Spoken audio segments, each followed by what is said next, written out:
Full Court Press. There is no stopping this team! The Aggies, the Jazz, the high schools. If it's the sport you care about, we're talking about it. Merrill for the lead. He's got it! It's the Full Court Press with Eric Frandsen and Ajay Salvesen. I'd hate to see how you balance your checkbook. I'm telling you, I'd hate to see you general manage a team. Y'all getting paid millions to act like... The Full Court Press on Sports Talk Radio, 106.9 FM, 1390 AM. The Fan.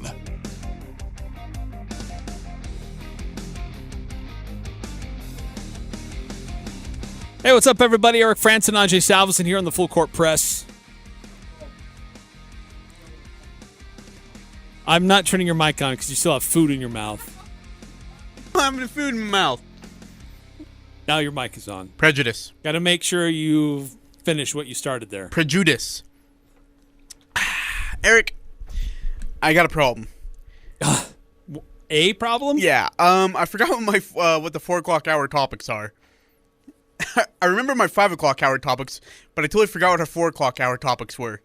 Ajay, could you, by chance, remind me? do better. I forgot. It wasn't my fault. It slipped my head. Here's what we're going to talk about this hour. Oh, yay.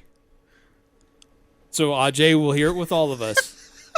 Utah Jazz take on the Sacramento Kings tonight. Oh, yeah, that's right. Mm-hmm. Just what's working. So how the Jazz look so far. We talked a little bit about it yesterday, but we can talk a little bit more about conference realignment. Dude, New Mexico State. Good for them. I'm not surprised. It makes total sense. How are they not FCS? Like, based facilities, lack of funds? What are we doing here? Yeah, that's a great question. Because I don't know why they haven't dropped down. Isn't that what you can still play basketball at Division I? Because isn't that what nearly got us into that hole? Utah State was heading that direction. And quickly, weren't we? Yes. You can put the Utah State Aggies and the New Mexico State Aggies kind of on a parallel path for a while there. Mm-hmm. And you can see where New Mexico State is today. And thank your lucky stars that a lot of people stepped up and made some significant investments and just said, no, we're not going to do that. And started to change Utah State's trajectory. And look where they're at today. Those programs, their communities that they're in, there's a lot of similarities. But Utah State made some significant improvements. Oh, did they ever? And investments. Huge. Yeah. Huge. Started with the North End Zone complex. Was the press box after that then? Oh, yes. Because if I remember, when I was producing the games down there, when you guys had the Aggies here, I remember Al Lewis would be like, all right, calling the game from the Pepsi, like, this concession, I think it was like a concession Pepsi stand. Yeah, they did that for a few seasons. It was him and Craig. Terrible, especially like in the late afternoon games when the sun's coming down. It's like coming right at you. Right at you. I remember I was producing the games down, and you guys, and Al Lewis would be like, yeah, you know what I'm saying? And I was just trying to envision it, and I was like, this has got to be horrible for Al. Jeez. That was not fun. But look, a lot of people credit Gary Anderson for turning around Utah State football. I do. And that's what really helped the Aggies get into the Mountain West. But I think you got to give credit to Randy Spettman. And even a little bit of credit to Brent Guy, as much as that pains some people to do. Wait, give credit to Brent Guy for what exactly? For his recruits, for what he was doing in recruiting. And just having that name, he came from Arizona State and started to get some attention to Utah State, just with his background. And that's when Utah State started to make the firm determination with the president of the university, Kermit Hall, and with the athletic director, all on the same page. Like, we're going to make a commitment to not languish in independence. We're going to make a commitment to do something. Big West collapsed. They were in the Sun Belt for a little bit. That really did kind of save Utah State football more than anything, the more that I think about it.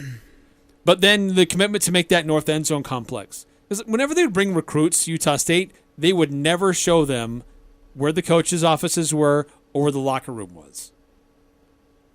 Those athletes never knew anything about the locker room until they showed up after already have signed the paper.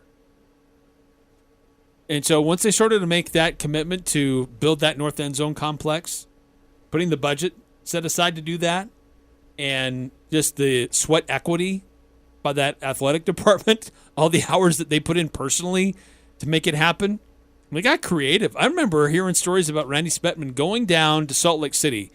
The old ZCMI mall was being torn down with City Creek going on, and they arranged some trucks to go down there to salvage windows. So a lot of the big windows that are in the North End Zone complex today were salvaged from a mall project that was going to be demolished in Salt Lake City. Wow. Huh. So those were the steps that really set the stage and laid the groundwork for when Gary Anderson showed up. I remember before he committed to come here, I remember hearing stories of him making comments to people saying, it's a gold mine in Logan, they just don't even know it. It's a great way to put it. It's a great... Wait, who said that? Gary Anderson. Wow. He shows up, he's got Brent Guy's recruits, he starts to turn things around, change the culture. The rest is history. Say what you want about his second stint. It didn't work great. But he absolutely deserves credit and recognition for putting Utah State football on the map. That's a good point. By the way, if you want to text into our Gil Mortgage text line, it's open for you, 435-339-0321. Again, 435-339-0321. Eric, we already got a couple texts in here. 5374 hits the text line. Says, this question has been bothering me all day today. Ooh, this could be good. When teams feel like they are in a win-now phase and trade away high draft picks and sign expensive free agents, if it pays off and they win the championship of their respective sport, what is the payoff? How worth it is it to give up years' worth of capital for that one championship? Obviously, as a fan, it's worth it, but what about for an organization? Okay, so a great example of this is what's going on with the Rams, right? They're trading for players to help them now. I mean, they have one of the highest defensive payrolls in the NFL. Easily. If not the number one defensive payroll. They haven't won a Super Bowl yet, but they're going all in to try to do it. How does it affect the program long term? Well, another example is what Chicago Cubs did just 5 years ago. Was it 5 years ago today? They won the World Series. They went all in on trying to get the right pitching, the right bats, the right manager, and eventually it worked. It paid off. But it didn't last. I remember because it felt like that same thing with the Rams, what, three years ago, whatever it was, when they played the Patriots in the Super Bowl, lost it. They had signed Brandon Cooks. They had signed Todd Gurley. They signed a massive package of free agents and they built it for a playoff championship team, get to the Super Bowl, and then get shut down completely by the New England Patriots. At least their offense, as their defense was up to the task. And then after that there was 2-3 mediocre years, and now they're back at it. You look at Jared Goff. And what he's doing right now, and they realize, we got to get rid of Goff. We got to find someone else to, got to find a new way to score, a new offense to run, just something. So out goes Goff, in comes Stanford, out goes Gurley, I believe, right? Gurley's gone now, isn't he? Yep. I mean, and like you said, the highest defensive payroll in the NFL without question, and they're still, now they're right back at it. Now they're in the thick of a championship contention race. I mean, 7-1, along with the Cardinals and the Packers. And if it doesn't pay off this year, then when? Right, that's the risk you take. Because if it doesn't pay off, then what do you have to show for it? Yeah. But to 5374's question, if it does pay off, then you've won a championship. You have the ring. You have the trophy in your case. But you're I think nationally what 5374 is asking, and you become a destination. Yeah, but Eric, I think what 5374 is asking is, what about after that?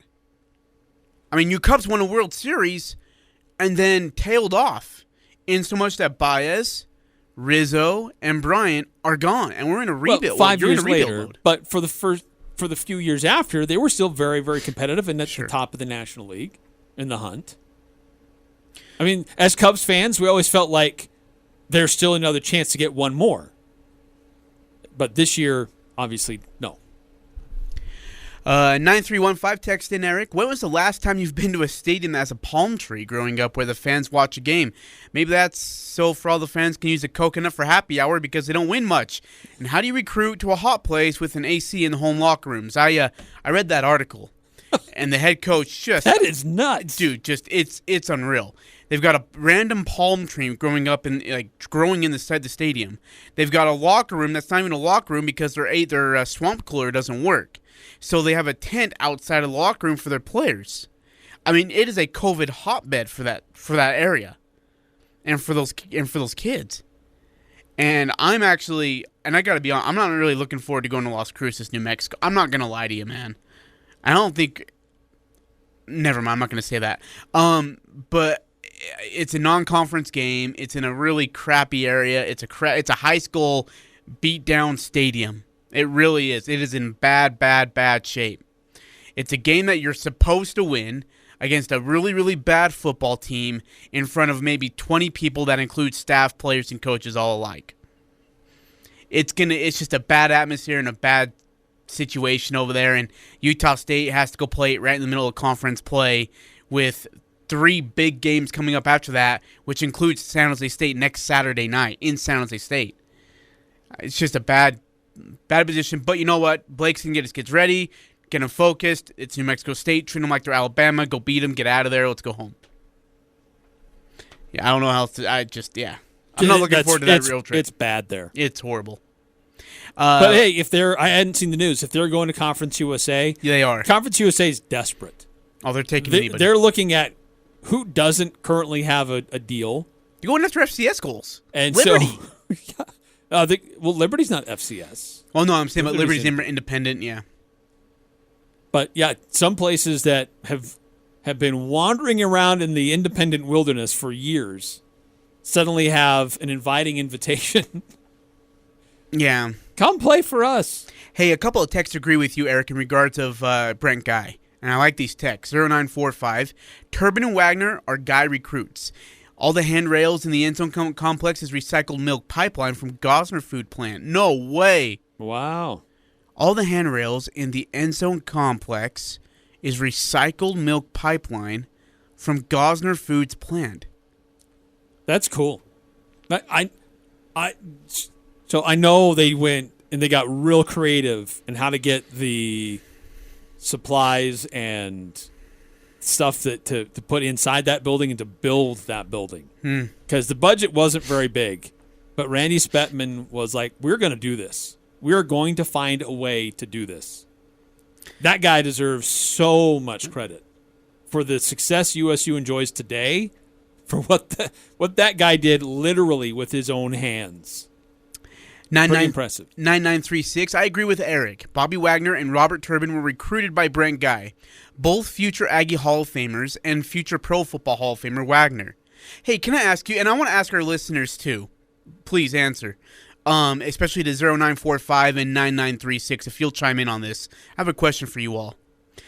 Bobby Wagner, future Hall of Famer. Robert Turbin, future Aggie Hall of Famer, along with Bobby Wagner, of course. Eric, are we still saying the same thing if Brent Guy coaches them through their 4 years? I don't think so. So that's where the credit to Gary comes through then. Yes. Because Bobby Wagner was a great player. Maximizing the talent. Under Gary, but he wouldn't have been a great player under Brent Guy. Are they... Do you know what bums me out then? If he's that good of a recruiter, how many players lost their careers in college football because of a bad head football coach? Riley Nelson chose to flip and go to BYU instead. I think there was some BYU tampering. A clearly. conspiracy theory tells me that they were BYU had their hands in the cookie jar way too much. Yes, they had advantages illegally. that Brent Guy did not have. Illegally. Yep, absolutely. I would agree. So, yeah, that's my question. Like, does Bobby But still, Wagner... if Riley feels like he's coming back to a good situation that's going somewhere, then he's like, he'll keep BYU at arm's length. But Utah State wasn't going anywhere. They kept trending in the wrong direction. 9936, correct, Ajay. GA coached him up. Makes sense.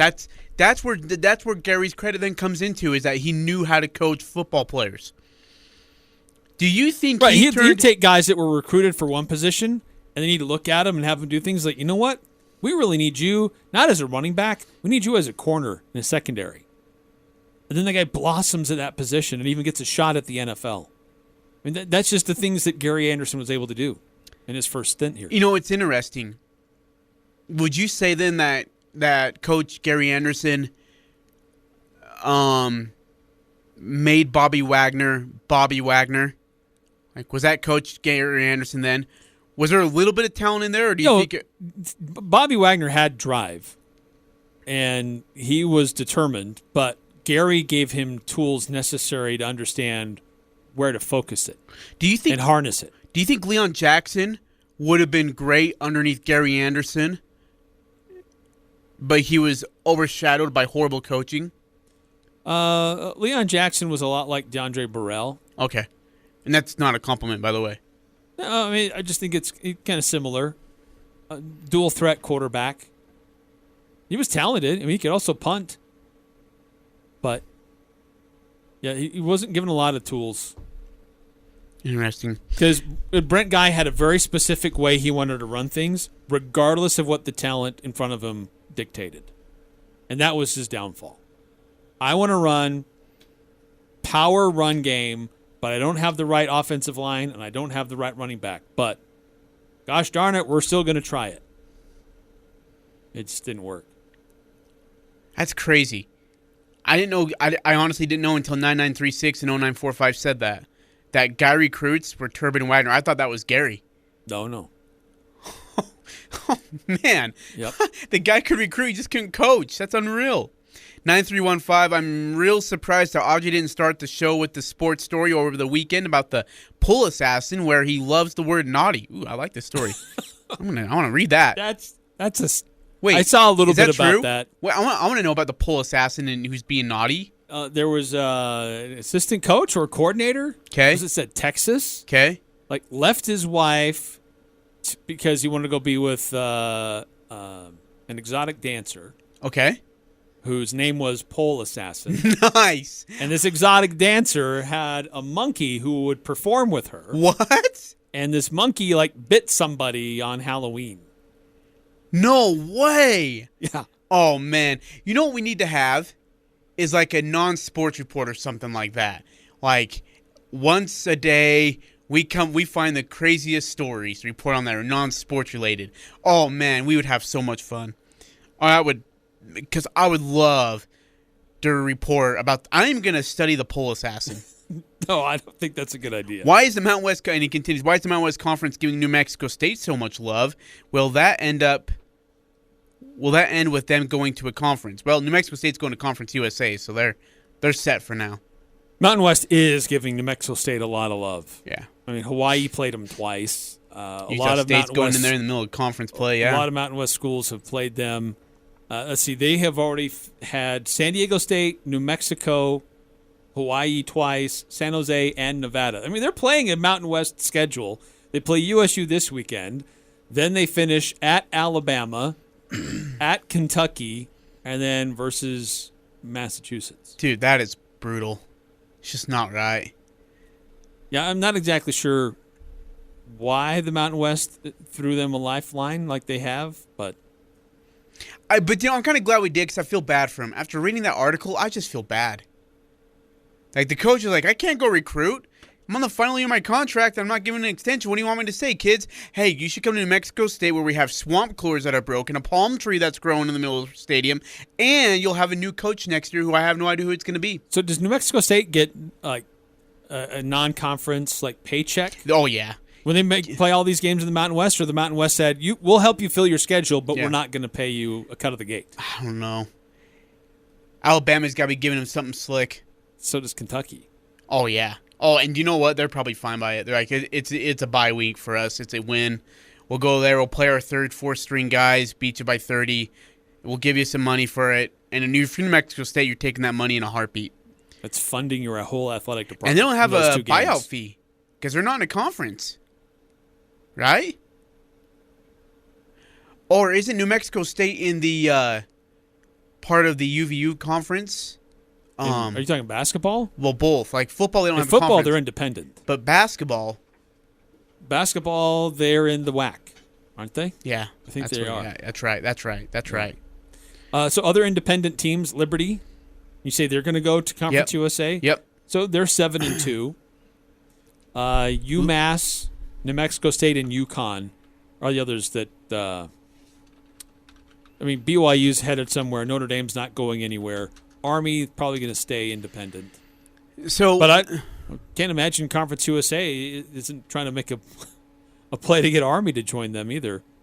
Army, UMass, and UConn, though, those are very geographically out of where normal Conference USA is. But look, that whole conference is decimated. if you're La Tech, you're still looking to get out, right? Oh, yeah. UTEP, La Tech, you're trying to find a new home. And I think UTEP has a better chance of being in the Mountain West Conference than La Tech does, based on regional situation. Would you rather go all the way to La Tech, or would you rather just go to UTEP? I'm sad we didn't get UTSA, man. That'd have been all right. Yeah. Yeah, UTSA and North Texas would have been good targets. Why are people saying, why are people bagging on the AAC for that? They're like, oh, well, you lost Cincinnati and Houston, and this is what you come up with? I'm like, it's not a bad draw. Well, UTSA they're a top 25 team. They're number 16 in the latest rankings. But that's definitely an up-and-coming team. That's not normal. But, yeah, they're in the top 25. They're making significant financial commitments to their coach and their facilities. I think those are big criteria. That's a big media market. I think it's a better draw than what they could have gotten. I don't know if they should be getting bashed for it. Well, they don't replace Houston. They don't replace but Cincinnati. I mean that's like come on, we're gonna be picky here. Like that's like saying the Big 12 adds in BYU and Houston, and like, well, they don't replace Texas and Oklahoma. Of course not. You're dealing with trying what to find the the cards next gave best you. option. Yeah, and that's what their next best option was, and it's honestly not a bad option. But being left in the dust, if I might say, is the Mountain West Conference. Like, they're kind of just holding still. So are we content? Is that what we're kind of feeling here? We're okay where we're at and happy do ya? I mean, I still keep hearing this Gonzaga thing, and I don't know if I buy it, but according to John Hartwell, he doesn't seem bashful about blurting it out. nope. But the Mountain West may be content to stay pat with football, but may have other ideas for basketball. I'd love to get Gonzaga here. If that happens, my goodness, let's roll. Because I think St. Mary's would follow them. I think St. Mary's would say, oh, it's competitive over there. Your net ranking improves by a lot. It's not a bad gig. Good conference teams, regionally good. Yeah. Yeah, I don't. Because with BYU gone and Gonzaga gone, St. Mary's, yeah, they could say we're going to be the king of this conference, but it's not much better than the Big West. No. If even that, the Big West may even be more competitive. Yeah. All right, quick timeout here in the Full Court Press. Love to continue to get your thoughts about some of this conference realignment going on. Utah State and New Mexico State facing each other later on this weekend. We'll get into more opposition research tomorrow. But still some crazy stories about what's going on in Las Cruces. Nuts. Utah Jazz are in action tonight against the Sacramento Kings. We'll preview what's going on with Utah Jazz as well. Coming up on the Full Court Press.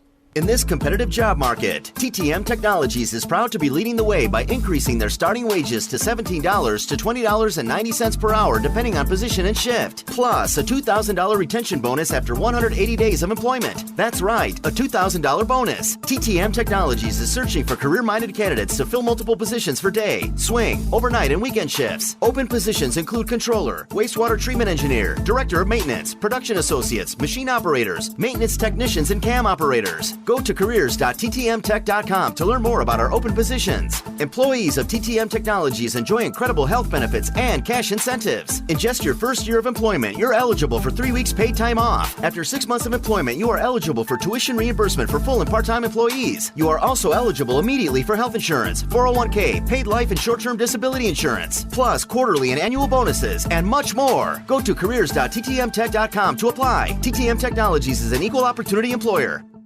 Jim Bridger here. Of course I've got skis and boots, the best leather boots and Aspen skis a Pelt can buy. Don't ski on old equipment. Al Sporting Goods has new ski and board equipment that you can rent for the entire season. Pick them up now and bring them back in May. Youth ski or snowboard rental only $89. Adult ski or snowboard rentals only $109. And right now with every season ski rental, receive a free pass to Cherry Peak Resort. Don't wait. $89 and $109 ski season rental prices end soon.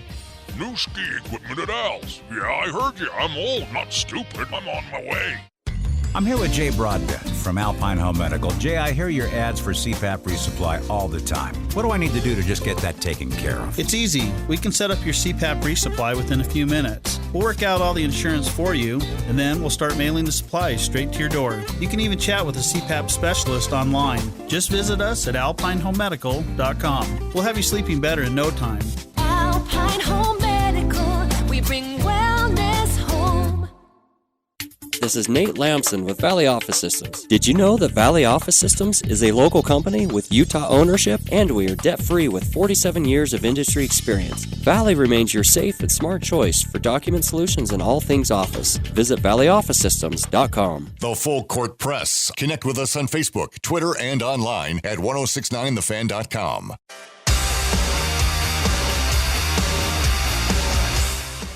Nothing changed. I just had to do things more quick. I can say that, but nothing has changed. I just want to do my thing and be prepared for tomorrow. That was Luis Garcia. Just doing my thing. You're such an Astros fan. No, I'm not. Yeah, you are. I've had a really hard time watching these World Series because I don't like either team. I think the Astros is a team full of proven cheaters who had no penalty for what they did. And I grew up not liking the Braves. But you're rooting for the Astros. The Cubs. But you're rooting for the cheaters. Or the Braves. And Good I chose for the you. Cubs. I hope you're happy. We'll get into more of that next hour. God, makes me sick. 9315. Could St. Mary's and Gonzaga start a football team if any of them came to the Mountain West Conference? I think Gonzaga had a football team before. Might have been a long time ago then. I don't know. Could they start a football team? Conceivably, sure. Realistically, absolutely not. The Mountain West would not be interested in someone just trying to start a football team from scratch. The Mountain West has made it clear they're not interested in FCS programs moving up. They want proven products. People who have a history of playing football at this level. So, no more talk about North Dakota State, Montana, none of that stuff. Hey, did you see this highlight of Russell Westbrook shooting off the side of the backboard? And did you hear the announcer's call? No. You haven't heard it? Uh-uh. Do you have your Twitter open? Yeah. Go to I think it's on my Twitter account. I think I liked it. So I think you have to go to my likes on my Twitter, but it is one of the funniest. Yeah, I do. You have to go to it. and When click on the was audio. this? This was A couple days ago? Yeah, this was a few days ago. I don't know how I missed it until now, but I found it. Well, it popped up on my feed, and I was like, "This is great." Scroll through all your Aggie stuff. No, sorry. You have to go to my likes at the top of the page. So go to the top where it says tweets. Oh, I have to go to your Twitter. Yeah, go to my Twitter, my tweeter. Sorry, I'm on. You're probably on your own Twitter account, aren't you? No, I'm using something else that Oh handles my gosh. multiple accounts on Twitter, and I can't. Oh my heck, you're doing that? Can't see it the same. Gal. All right, well, I'll just probably have to retweet this. So actually, no, I can share it with you, huh? I'll share it with you. Now, this isn't fascinating radio. This is really good. So Russell Westbrook is shooting a jumper, and he misses quite badly. And when I say quite badly, like we're talking the top of the backboard. The Lakers announcers just they lose it. Did you share it with me? Or did you retweet it? Oh wait, there we go. Send direct via message. Eric, there we go. Oh, Eric, watch this. All right, direct message sent. Bling bling, there it is. Okay, here we go. We're all experiencing this together. I have no idea if the FCC is going to get mad at us or what's going to happen. It wouldn't be the first time. It's all right. Westbrook for the mid. Oh, my God. Wow. Air bank. Bank. Oh, my gosh. Wow. It's like high on the side of the backboard. I just can't stop watching it last night. Like, I just laughed. All right, so the Utah Jazz, they take on the Sacramento Kings tonight. I love how he raises his hands up like, my bad. Just My runs bad. away. Kings, look, this is a scrappy Kings team. They played the Jazz really tough in Sacramento. They're 3-3 on the year. They've got some good defensive players. Davion Mitchell gave Donovan Mitchell fits. This could be a really sneaky good game. Jazz are 5-1, Kings are 3-3, but like I said, this could be really entertaining. Do the Jazz really try to send a message saying you don't belong on the same court with us, or is this Kings team just kind of have their number? Well, let's just make something clear. Every time the Jazz and the Kings play, there's something funky that happens, whether it's a call that goes the Jazz way, a goaltend, just something always weird happens when the Kings and the Jazz play, and especially when it's in Sacramento. I don't think this is a runaway by any means. I think the Kings give them a game. I don't know if the Kings win it, but I think it's a lot closer than people are saying. Jazz currently favored by 9. Yeah, I mean, that's not the first time they've been favored highly in a game against the Kings and then had it go into overtime and win by 2 or whatever. It's true. Kind of a quiet night in the NBA. Yeah, it is, isn't it? The TNT, the earlier TNT game could be fun. The Heat and the Mavericks, that tips off at 5:30. Heat are playing really good basketball. Out of their minds, 5-1 already to start the season. Mavericks are 4-2, undefeated at home. This game is in Dallas. Miami's favored by 2.5. You're right. There is bad basketball, like 3-4 Milwaukee versus 1-5 Detroit, 1-6 New Orleans versus 2-3 Phoenix, and 1-5 Houston at the 4-3 Lakers. Milwaukee's only favored by 4.5. I mean, they have lost like 3 in a row. Yeah, that doesn't help or not. No. Not in the least bit. By the way, the NBA Power Rankings still have the Jazz on top. Says Utah was the league's last undefeated team before losing to the Bulls on Saturday night.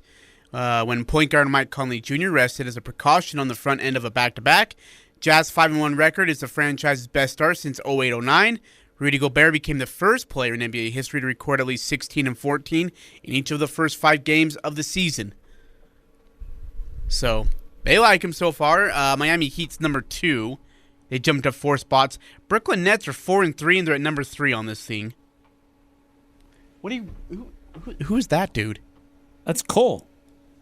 That's Cole Norton. Oh, yeah, he was the guy who did the filming or whatever at our game. He's our video guy. Man, all right. Looks like one of those creepy kids you find in a horror movie.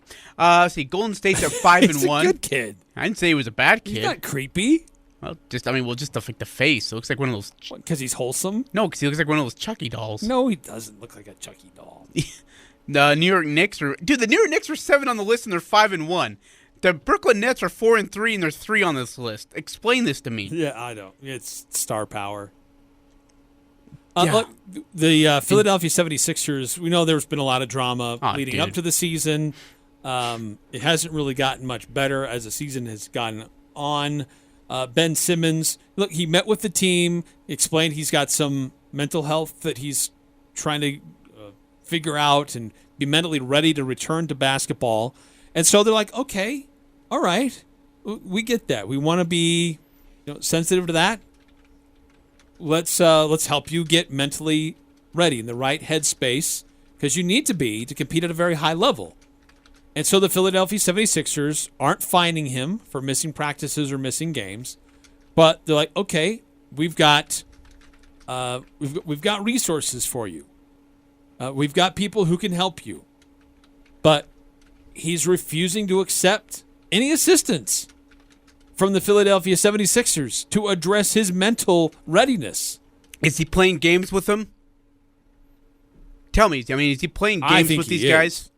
I think this guy doesn't want to be there and keeps finding a different way to needle his way around having to, A, pay money for not being there, and B, continue to avoid having to be there to play games and be with this franchise. I'd agree. He's worked with team doctors for his back ailment, but he's been unwilling to meet with doctors to talk about his mental readiness.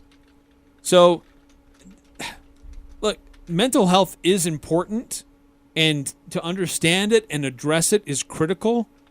But I also fear that it becomes now an easy out for some people and to use that as an excuse instead of a real thing. Yeah. And I really worry that situations like this really dampen opportunities for other players or coaches to seek the help they need because now they're going to say, this guy doesn't need any help. He doesn't want any help. He's just using that as a dumb excuse. Now, anytime anybody else says that, can we really take them for their word?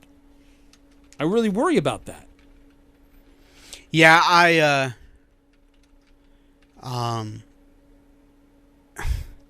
because you don't want to question Ben Simmons, but at the same time, the way he's acting tells me he's just trying to find ways to get out of playing basketball for Philadelphia.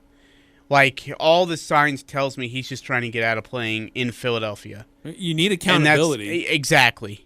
And there is no accountability. And that's on the Philadelphia, too, by the way. Well, he's telling Philly that he is working with mental health professionals through the National Basketball Players Association since the summer, but he hasn't provided any details of those meetings. So they don't even have any evidence that he's doing anything to address his mental readiness. Yeah, it's unfortunate, man.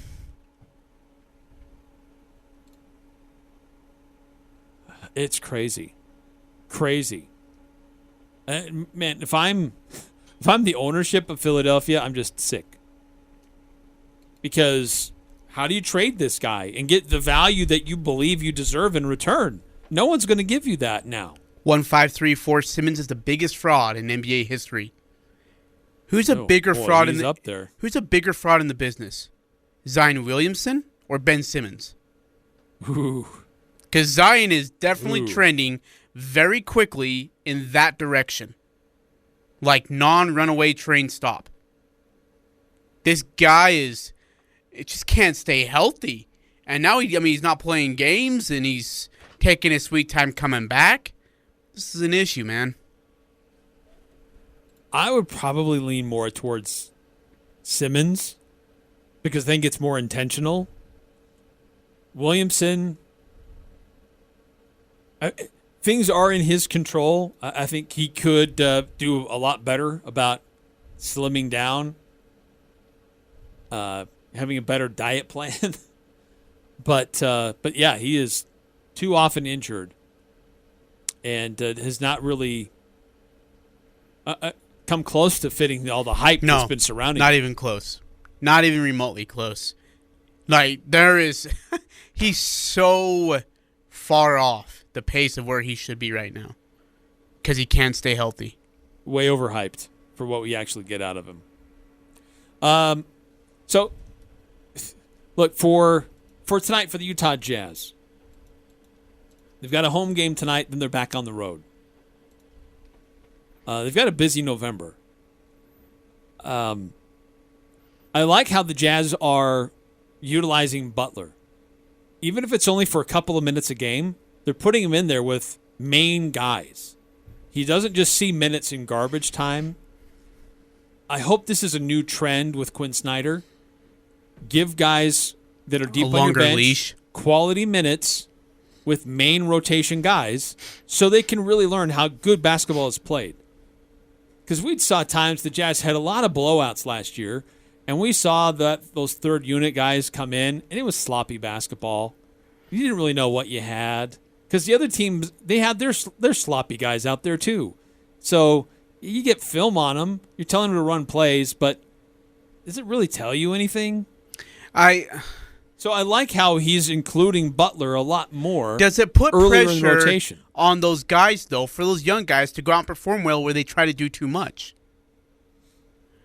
If you send Jared Butler, he's like, oh, okay, I've got to put a ball in the hoop. I've got to be able to make a great pass for an assist. Does it try to force them to do too much? Because they are playing with quality starters or quality main rotation players in front of the head coach. Well, I think it certainly sets the standard. Yeah, that's for dang sure. This is the quality of play that if you want to continue to see time, this is how you need to play. I would agree. And maybe it's only 2 minutes here and there, but until they start to be more reliable, it's not going to grow much. But I like seeing those 2 to 3 minutes of game time from Butler, like in the second quarter, in the third quarter, rather than in late couple of minutes after a blowout. Give him quality minutes, quality reps when the game is still meaningful. And he's playing alongside Joe Ingles, Mike Conley, and Rudy Gobert. That makes a lot of difference, I think. So I like how Quinn Snyder's kind of turning the page here on how he treats his young players. Yeah, I agree with you. We probably got to take a break. We got to get back to it. College football playoff, the announcement comes up. Who are the top 4 teams in the college football playoff? And is Cincinnati going to make history tonight? To be the first G5 team to be announced in any of the weeks ever could be history, or it could not be. Yeah. We'll discuss that coming up next on the Full Court Press.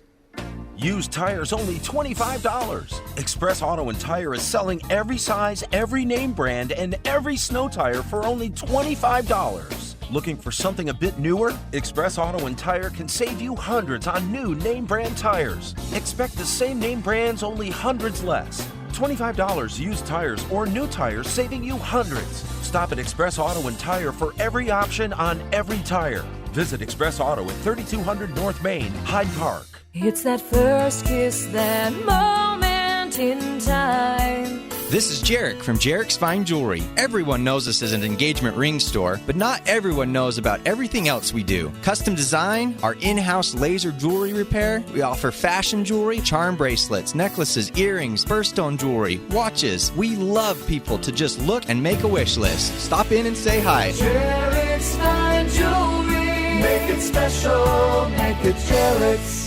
Ascent Aesthetics is a premier aesthetic practice. Doctors Benyon, Blotter, and Robinette of Cache Valley Ear, Nose, and Throat are proud to offer you a professional aesthetics team. The Ascent team is passionate about education, best techniques, products, procedures, and services. If you're looking for help with Botox, fillers, microneedling, laser hair removal, medical-grade facials, or skincare, Ascent will help you feel confident, beautiful, and refreshed. See which Ascent service is right for you and learn more at AscentAesthetics.com. That's AscentAesthetics.com. This is Bruce Rigby from Cache Valley Bank. People come to me all the time and say, wow, Cache Valley Bank is growing. We are growing and providing banking services to many communities in Utah and particularly here in Cache Valley. Cache Valley Bank is actively involved in our communities with local people who can make decisions quickly and professionally. We're a community bank and Cache Valley is important to us. Cache Valley Bank, growing, expanding, and proud to have our roots firmly planted in Cache Valley. Cache Valley Bank, member FDIC. Colonel? Good morning, sir. I see you found a way to keep our cannon out of the mud. Pavers, sir. As a mason, I used to lay them for courtyards and patios. Brilliant. Thank you. They hold up beautifully no matter how punishing the conditions. I can see that. Say, after the war, think you'd be available to pave my patio at Mount Vernon? Stone pavers from Castellite really catch your eye. Do it yourself with the expert help at Castellite. For all your brick, block, rock, paver, and tile needs, go where the pros go. Castellite.com. The Aggies, Jazz, high schools, even the Pee Wee's T-ball team. It's the Full Court Press on Sports Talk Radio, The Fan.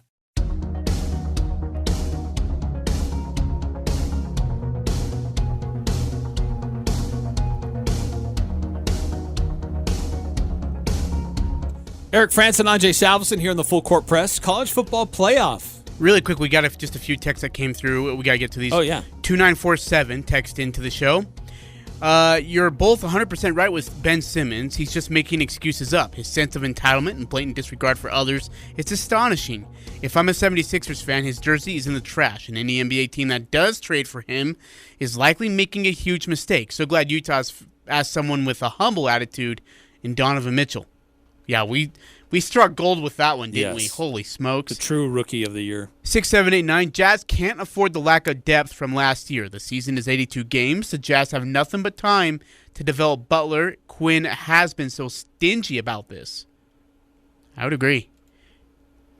I think they've addressed a lot of the depth issues that plagued them last year, and we haven't even seen Rudy Gay dress yet. Yeah, that's the thing.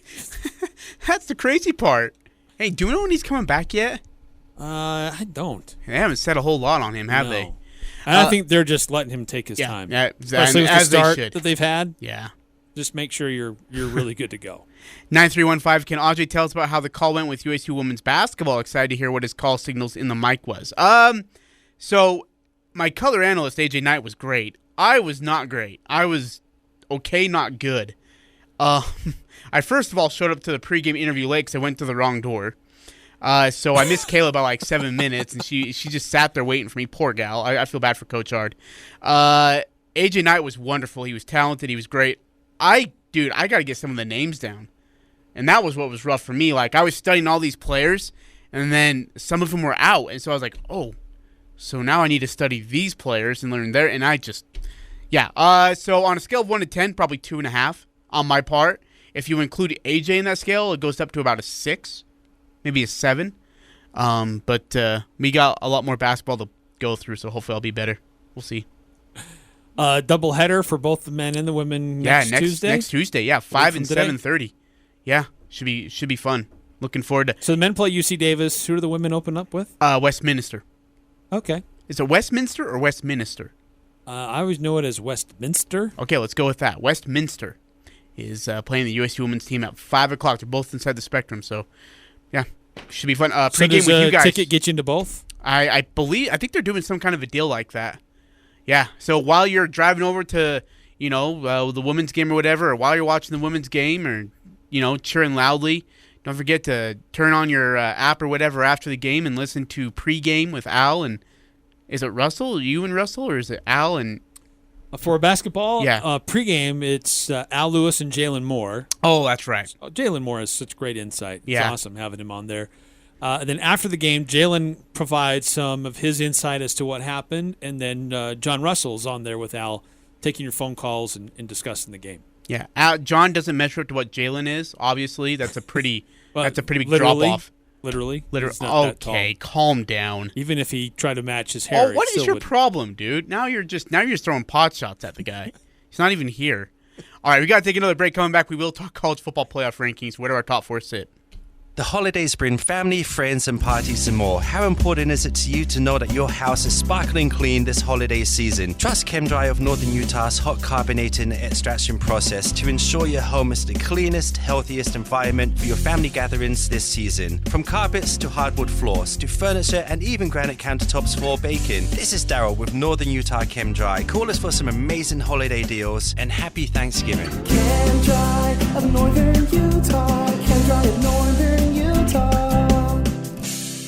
435-752-6100. This is Ryan at My Mattress. Look, I admit in the past, we've been a little bit hard on Lewiston for not buying mattresses. All that has changed now. Lewiston has practically written IntelliBed into their city bylaws. This makes us feel like celebrating. Hooray for Lewiston! You're finally sleeping better, Lewiston. We thought that you were all insomniacs. Now we can relax. Good job, Lewiston. I gotta tell you, though, I am concerned about Mendon. My Mattress by the new Walmart. Building, remodeling, Daryl's has the wall oven for you. This is Jay from Daryl's Appliance. We have a great selection of single and double Whirlpool wall ovens in stock right now. Whirlpool wall ovens help you manage mealtime for the whole family. That's at Daryl's, where service always comes first. Daryl's West on Airport Road.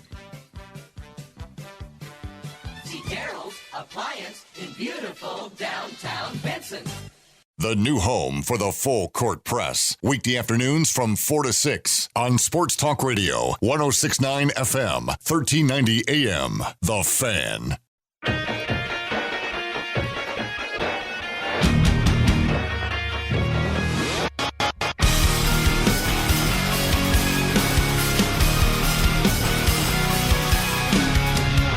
College football playoff rankings, the first of the season, will be coming out tonight. How will it turn out? Now, the AP and the coaches have the top four exactly the same. Will it mirror what we see tonight with the college football playoff? As we know, the top four are the most important because those are the ones who actually play in the playoffs. But right now, AP and coaches have Georgia number 1, Cincinnati number 2, Alabama 3, Oklahoma 4. Will it be like that with the CFP tonight? I don't think it will. I don't see it happening. Can we agree Georgia will be number 1? Yes. I don't think there's any question There there. shouldn't be any question. Shouldn't be any question there. Shouldn't be. I think Alabama's number 2. Based on the fact they're an SEC football team, on their schedule, I think Alabama jumps to number 2. I actually agree with you. They have defeated, 3 top 25 teams so far already? Yeah. And by massive Miami, margins, too. Florida, Ole Miss. Those were all top 25 teams when they faced them. I'm with you. I think Alabama's number 2. Who's number 3? Yeah, this is where it gets tricky. I'm going to say Oklahoma. I'm going to say Cincinnati. They both only have one top 25 win on their resume, but Cincinnati's was against a top 10 Notre Dame. Wasn't it on the road or was that at home? Where was that game played? That was at Notre Dame. Yeah, that is impressive, isn't it? So I think that Cincinnati deserves to be ahead of Oklahoma. Yeah, I'm going to say Oklahoma based on some of their credential wins. I know you talk about the one ranked win, but I think Cincinnati is at 4. I think Cincinnati's at 4, and I think I don't like Ohio State at 5. I think Michigan State is at 5 after their win over Michigan. I think that gives them that extra nudge over Ohio State to be in the top 5 spot. I agree with you. They're undefeated. They had that big win against Michigan. That puts them just on the outside looking in. So I think we're close. We just have Cincinnati and Oklahoma swapped, and then Michigan State number 5. Does any Mountain West Conference team make the initial top 25? For Fresno State currently in the AP poll, but not in the coaches. I don't think any team does. No, not yet. And the tough part is if not yet, then when? Because that part of that division is going to start beating up on each other here in the final few weeks. So I don't know if they ever get in. Fresno State is ranked. Fresno State and San Diego State just on the outside. And Fresno State beat San Diego State. So they're, that game is done. But there's still opportunity, I think, for San Diego State to get back into it. Or Fresno to hang on and climb the polls too. Which, frankly, can make it tough for Utah State to be in a position to host the conference championship game. If they're in the top 25 of the college football playoff poll, and if they have similar records, the West Division will be hosting. Oh, yeah, I guess that would be the case, huh? We need them to beat up each other a little bit more then, huh? But that's used as a tiebreaker, right? If both of them have the same conference record, that's the tiebreaker. Which team is ranked higher in the college football playoff poll? Hey, really quickly, just a couple quick texts. I know we got to get out of here. 9092, players from the bench are still good players. They had to be good to make it to the NBA. I agree that quality time makes quality players, but as a coach, would you worry about the lack of depth issues to play strong at the end of your season or setting up your team for the finals? It's an issue Quinn Snyder's going to have to figure out this year. 29471 wanted to say you guys do a great show, and this text feature is awesome. I enjoy your takes and opinions. Thank you. Thank you. Appreciate it. Thanks for listening.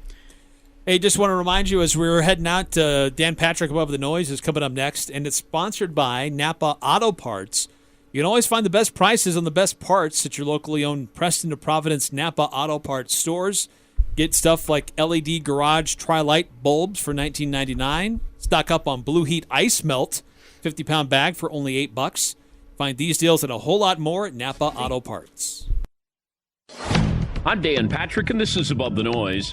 They say that a win is a win in the NFL. It doesn't matter if it's pretty or not. At least that's what the Kansas City Chiefs fans are probably saying today after a 3-point win over the Giants last night.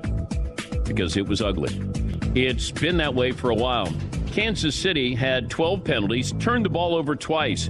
They had drops, mental mistakes. Patrick Mahomes did a little better job of checking down, taking what the defense was going to give him. Still missed guys, looked uncomfortable. Defense held New York to 17 points, but this is the injury-riddled Giants offense. The Chiefs improved to 500. They have time to fix all these problems. We're not used to seeing them struggle like this, and keep in mind that schedule is extremely tough. They face the Packers next week, and the way they played against New York last night won't be good enough to beat the better teams in the NFL. I'm Dan Patrick, and this is Above the Noise. They come from every corner of the globe, ready for greatness, ready for honor, ready to win it all. The Breeders' Cup World Championships, the pinnacle of international horse racing, is just around the corner. On November 5th and 6th, watch as the best thoroughbreds from around the world compete in 14 championship races in pursuit of one title, World Champion. Are you ready for it? Visit breederscup.com/2021 for more information and catch all the action November 5th and November 6th only on NBC Sports. First dates, second dates, 333rd dates. Whatever the number, when the moment comes, you need to be ready. Roman ready. Being Roman ready means you have the confidence and the control to perform when the moment comes. Go to getroman.com/community and connect with a U.S. licensed healthcare professional. If appropriate, they can prescribe ED treatment to help you be Roman ready. Visit today, and if you're prescribed, get 15. Always the best prices on the best parts at your locally owned Preston to Providence Napa Auto Parts. A 5-quart jug of Napa Full Synthetic 530 Motor Oil, $19.99. Heavy-duty Napa 1540 Engine Oil, $12.49 a gallon. A 100-piece screwdriver set, $19.99. Stock up on Blue Heat Ice Melt, 50-pound bag, only $8. A Maxi-Track remote control crawler, $49.99. These deals and a whole lot more at any of the 5 locally owned Preston to Providence Napa Auto Parts. West Point Dairy Products at Hiram is hiring. West Point Dairy Products has been manufacturing high-quality butter for over 25 years in Cache Valley. They're currently expanding and want you on their growing team. West Point Dairy Products offers competitive wages for entry-level positions starting at $18 per hour, full benefit packages, double time on Sundays, a $2,000 sign-on bonus, and tremendous opportunities for growth. For immediate consideration, call Express Employment Professionals at 435-213-9595. Sports Sports Talk Radio, KLGN Logan, 106.9 FM, 1390 AM, and online at 1069thefan.com. And here's what you need to know. Kick things off in the National Football League. No deals being done for Deshaun Watson. Meanwhile, some bad news out of Las Vegas. A woman was killed today. Vegas Raiders wide receiver Henry Ruggs III is in some massive trouble after a car crash this morning left the woman dead just at the age of 23. Ruggs and his female passenger were left injured. According to Las Vegas Metropolitan Police Department, Ruggs was driving a Chevrolet Corvette at around 3:40 in the morning when it crashed into the rear of a Toyota RAV4 on a busy thoroughway where residential area that was several miles away from the Las Vegas Strip. It struck a woman, it caught fire, the woman died several moments after that. Rams have waived wide receiver Deshaun Jackson. Jalen Smith's run with the Green Bay Packers was short-lived. Team released him today. Game 6 of the World Series is tonight, 5 o'clock Pacific, 8 o'clock Eastern. Max Fried versus Luis Garcia in that pitching matchup. I'm David Gascon. It's the Full Court Press. There is no stopping this team. The Aggies, the Jazz, the high schools. If it's the sport you care about, we're talking about it. Merrill for the lead. He's got it. It's the Full Court Press with Eric Frandsen and Ajay Salvesen. I'd hate to see how you balance your checkbook. I'm telling you, I'd hate to see you general manage a team. Y'all getting paid millions to act like the Full Court Press on Sports Talk Radio, 106.9 FM, 1390 AM. The Fan. Hey, what's up, everybody? Eric Frandsen, Ajay Salvesen, and keep rolling here on the Full Court Press. Thanks for tuning in, wherever, however you may be tuning in and listening, whether it's on 106.9 FM, 1390 AM, the 106.9 The Fan mobile app, or streaming us online, 1069thefan.com, or maybe even if you're listening to our podcast after the fact, and subscribe to the Full Court Press wherever you find podcasts, at least the major outlets. You'll find our shows there. So thanks for coming along and being with us as we continue on, and more focus on the NFL and Major League Baseball. The World Series Game 6 tonight in Houston. Series shifts back there. Can Atlanta take care of business, or does the momentum shift with coming back to Houston after they won and staved off elimination? I don't want to talk about it. I really don't, dude. I'm going to be an emotional wreck tonight. Why not? I might be talking about I might be taking a bath with a toaster plugged in tonight if things go south, buddy. And you know what the worst part is? Is that Max Fried is pitching. The guy who has like a 10 ERA. Because he gave up like 5 runs in a short outing against Houston already. Yeah, but he's rested. Please. Oh, dude. Great. I'd rather have a fatigued on 1 day rest Charlie Morton. I'd rather have one leg Charlie Morton pitching versus the Astros and Max Fried on 6 days rest. If I had an option here. I'm scared to death, Eric. We had to get that game in Atlanta. We really needed it. And we were up 4-0. And then Atlanta Snicker made horrible decisions. They've been doing a bullpen series for the last couple of games. They're giving their starters a rest. They're giving them they're preparing for being able to take care of business in 6 and 7. Yeah, but no, here's the problem, though. Now your bullpen's milked. They got no pitching left. Minter 2 days ago went, 2 innings, I believe? Smiley went in there and turned that Smiley upside down. Pitched like crap. We are running on fumes. They call it the night shift, right? The bullpen coming in. We are on pure fumes at this point. And you got to hope Max Fried goes at least 4-5 tonight. If not, we're going to a Game 7. Do they have to totally sell out tonight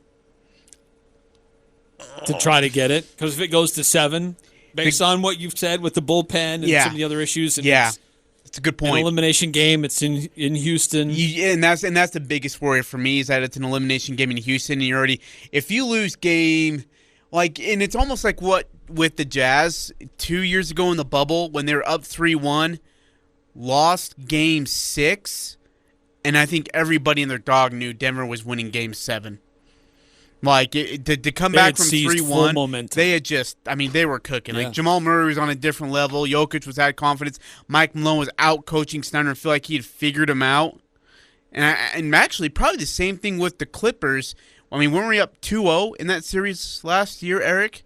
Was it 2-0 or 3-1 we were up? They were up. I know they were up 2-0. I think it was 2-0, and then the Jazz lost the next 3. Yeah, I think that series did go because 7. they won 4 straight. Yeah, I'm telling, and that's what right. happens for the Braves. You give up game, like, it's one thing to lose Game 5 at home. Okay, it's not the gentleman's sweep, but you lose Game 6 and allow the Astros to play Game 7 against the Braves. I don't know. And I was talking to an Astros diehard fan the other night, and they said, look, Astros have no pitching either. Now, Dusty Baker feels like his bullpen's well-rested, and they've got this guy and this guy and this guy they could use. They're going to, is it Garcia on short rest? I can't remember who they're going to tonight on short rest. It's Garcia. Is it Garcia? Yep. And so, but he's doing it because he feels like his bullpen's rested after really I wouldn't say cakewalking, but he feel like he didn't have to use his bullpen as much in Game 5. Scared to death about this one. Lose it, and you're probably losing the series in Game 7. Let's hear from Max Fried, actually. Oh, great. He played like crap in the last game. We'll play better this one. Had some media availability earlier today, talking about the game, big game in Houston later tonight. And here's what he had to say. They're a really good team. They've been here before, and they're not going to let up. So you know that you got to bring your A game, and you got to bring it, and I'm ready for the challenge. At this time of year, it's about just getting outs. So whatever we can do to get outs is what the plan of attacks can be. Okay, well, it's up to you there, Mr. Sunshine Burrito. Don't be throwing a breaking ball down the middle on 2-0 count. Let's start with that. Don't get into 2-0 counts. Let's start with that. Don't let balls get hit really hard in the middle of the gaps. I don't know. Pitch better. That would be a start.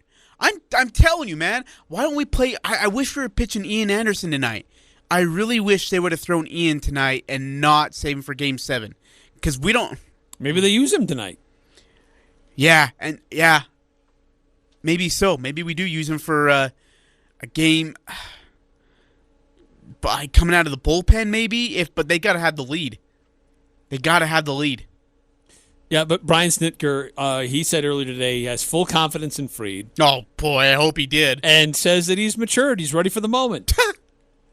He's right where he needs to be in his career. I mean, he's grown so much. He's matured. He's been through these games before, and I think he's really looking forward to this.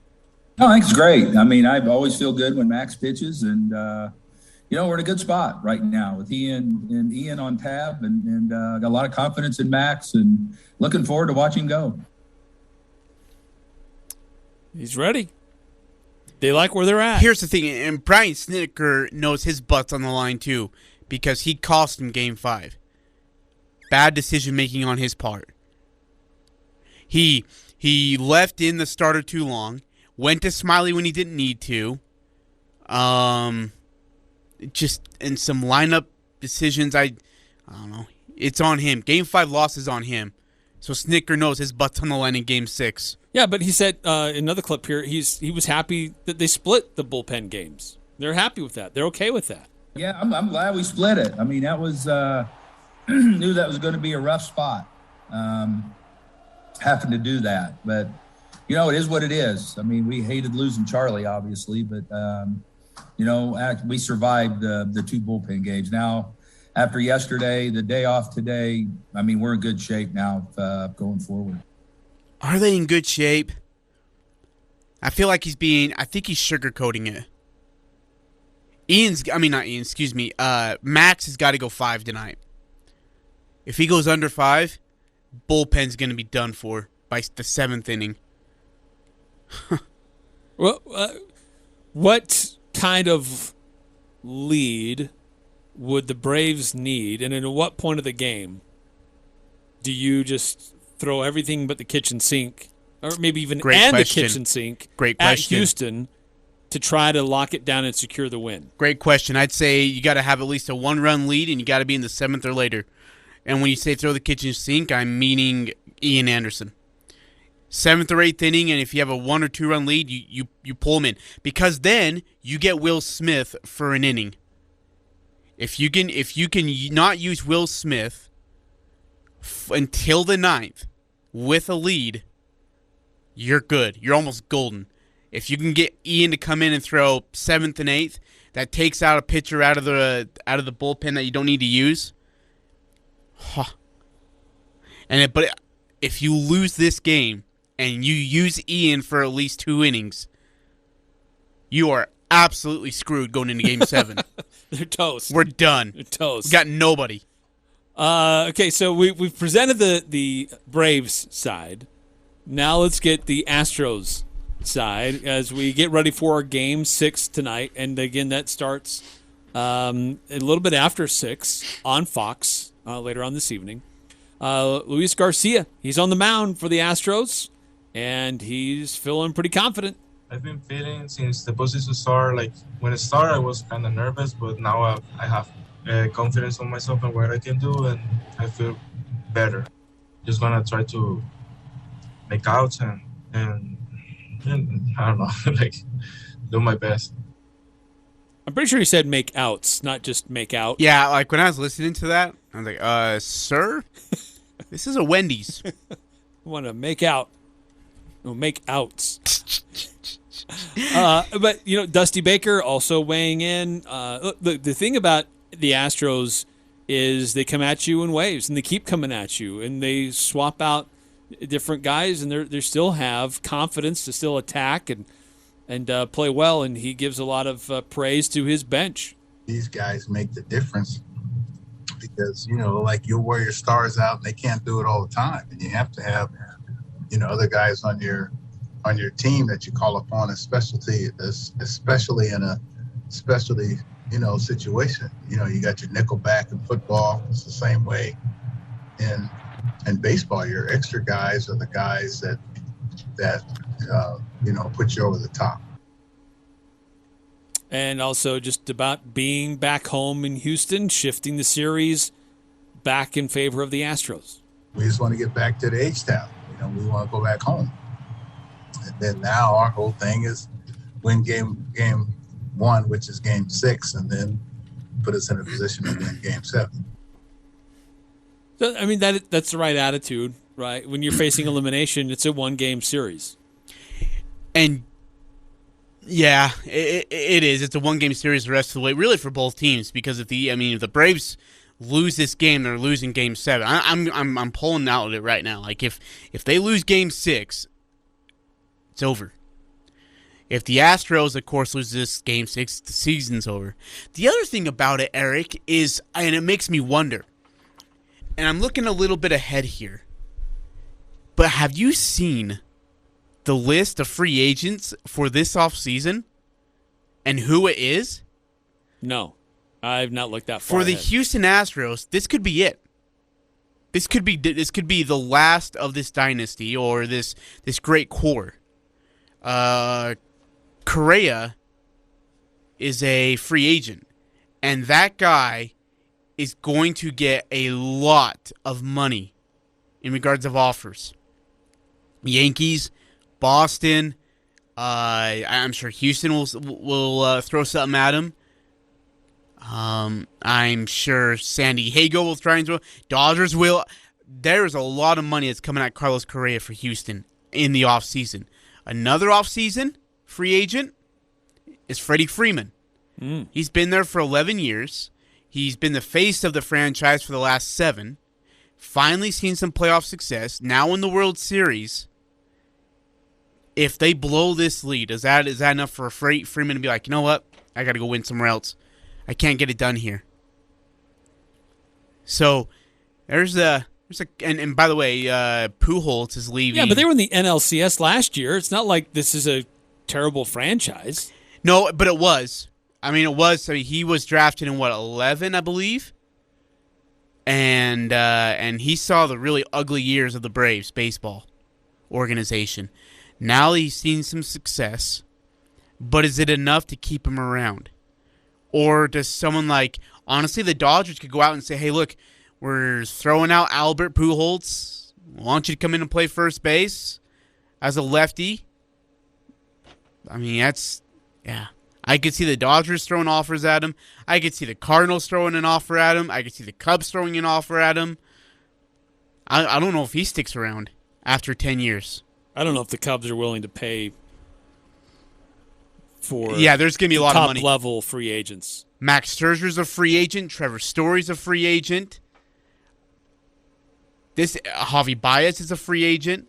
This could be one of the better free agent markets in the offseason we've seen in a long time. It'll be active. But, heavens gracious, but yes. There could also be a strike. I mean, it's very possible that the Major League Baseball season does not start on time. Yeah. Because there's a lot of discontent between the players and the owners about contracts and when they're signed and when these deals are done and not paying people properly. Eric, we've seen before the players' union and the owners never figuring it out. Being stubborn and just being like, we're not going to do this. We ain't doing it. We've seen it, and I wouldn't be surprised if we saw it again. I'm with you on that. So what's your prediction? I think that Houston gets the game tonight. I just think that they never really, I don't know, I never really got the sense that Houston was never really out of this series. Even when Atlanta won a couple of those games earlier, I just never felt like Houston was out of it. And then, I really have a hard time rooting for either team. I've made that very clear. But I have to set that aside and look at what Houston's done. They are never out of this game until that final out, until that very final strikeout. They have more two-out hits than, I swear, anybody that I've ever seen. They continue to be aggressive and put pressure on opposing defenses. So with how they get guys on base and advance them. So I just think that Astros are going to get the game tonight. I don't have a lot of trust in Fried, even though he does have some rest. He's got a 10.8 ERA here in the World Series. It's not great. And it's in their friendly confines. They feel very comfortable. They're swinging the bat very well. So I'm going to have to go with the Astros.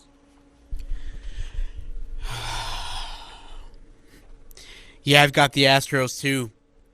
And I don't think this game's close. Like, Houston did exactly what it wanted to. Snicker's like, oh yeah, we survived the bullpen games, and here we are. We split it. That's exactly what we wanted to do. Dude, you had a chance to clinch Game 5 at your house, and now you got to go back to a raucous Houston Minute Maid Park? Like, the Astros did. You feel great about splitting a bullpen game. The Astros are thrilled right now because they're going back for Game 6. Exactly where they wanted it. Yeah, they're not out. No, and they're not scared either. No. I think Max Fried gets blown out. I think he gets hit hard. I think the Astros win this one running away. 8-2 is your final score. Wow, you think? Yeah, I don't think it's close, man. So I was thinking more like a 6-4 game. Yeah. For Houston. Which ironically was the score last game too. Or was it 7-4, 8-4? I don't even remember. You've tried to wipe it from your memory. Oh, it was 9-5. Sorry. Screw this. It's like, didn't sound right, but it's okay. Yeah, you don't want to overthink it. If you're Snicker, manage within the game, manage inning to inning. Don't overthink things. I don't like it though. In Game 1, the Braves scored 6 runs off of 12 hits. Astros had 2 runs off of 8 hits. Game 2, it was the Astros having more hits. 9 hits and got 7 runs across the plate. It was 7 versus 2 for the Braves. Series evened up at 1 apiece. Game 3, it was the Braves beating the Astros, shutting them out 2-0. Ian Anderson with the win. Game 4, it was the Braves beating the Astros 3-2. Both had 8 hits. And then on Halloween night, it was the Astros, after being down early, rallied with 12 hits to win the game 9-5. Braves with 8 hits. So, what happens tonight? 6:09 on Fox. We'll find out. I think that we'll see a Game 7 tomorrow night. By the way, these have been long games, too. They have been. I mean, they've been really long games. Ratings are up over last year, but last year was historically low, really historically low. Yeah. Ratings are up over last year, but they're still pretty far down the list for World Series ratings. And I'm not surprised. We talked about this before. Yeah. No real big surprise. Yeah, not at all. It's not like a big rematch. It's not major historical teams facing off against each other. Yeah, Houston is one of the biggest media markets, but still, a lot of people still feel like the Astros that's the cheating team, and with a bunch of players who cheated and never saw any repercussions. So it's hard to get behind them. And I don't know that there's enough people who know who this new look Braves team really is. Yeah, that's to really true. be behind them either, dude. But if you're a Braves guy, you gotta be proud of him. You lost Ozuna because of domestic dispute. You lost Ronald Acuna Jr., your best player, and you still found yourself in the World Series. Oh, it's phenomenal. It's incredible. It's phenomenal. And right now I forget that because we're up 3-2 trying to win a World Series, and if we blow it, it's going to be incredibly depressing. But you win it, be unforgettable. Be pretty amazing what the Braves did. Okay, so let's, just for kicks and giggles. Oh, man. I got a bad feeling about this, but okay. So the Astros win this in 7. Okay. A few years down the line, will you look back on this year for the Braves and say, that was an amazing year?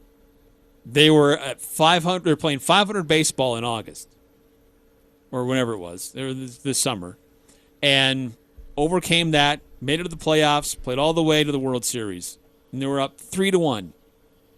Or will you look back at it and think, man, that was just so frustrating. They were up 3-1 and they should have closed the deal. Yeah. Yeah. Couldn't get it done. It's never about where you started or where it's going. It's how you finish. Like when an artist is drawing a painting and they're just below halfway through, no one looks at it and says, wow, look at that. Isn't that awesome? No, because it's not, and it's not finished. It's incomplete. Which is exactly what this is. I don't look back at the Jazz 3-1 or 2-0 series lead last year and think, man, that was a great season. Oh my gosh, finished with the best record in the league. Really well done by the Jazz. No, I look at it and say they had a 2-0 lead on the Clippers.